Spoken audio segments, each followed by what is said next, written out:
মেহজাবিন আপু টিভিসি যাচ্ছে, আমার ফ্রেন্ডরা ভাবে এই এটা তুই না, আমি বলি না এটা আমি না, এটা মেহজাবিন আপু। মেহজাবিন আপু তো দেখি আমার মতো। অনেকে আপনাকে কমপ্লিমেন্ট করেছেন যে আপনাকে দেখতে অনেকটা মেহজাবিন চৌধুরীর মতো লাগে, আপনার কি মনে হয়? এটা আমি নিজেও জানতাম না।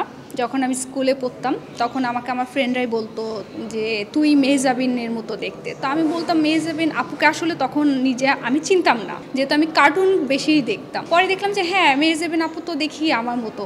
অনেক সময় মেহজাবিন আপু টিভিসি যাচ্ছে, আমার ফ্রেন্ডরা ভাবে এই এটা তুই না, আমি বলি না এটা আমি না, এটা মেহজাবিন আপু। তো আমাকে সবাই আসলে ভাবে যে আমি মেহজাবিন আপুর মতো। আমি নিজেও চাই মেহজাবিন আপুর মতো অ্যাক্টিং শিখতে।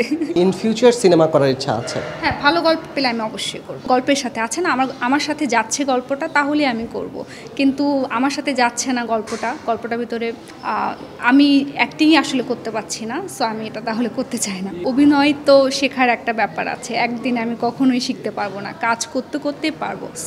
সো মানে ছোট গল্প থেকে আস্তে আস্তে আমি বড় গল্পে যেতে চাই, এত ফাস্ট আর্লি না।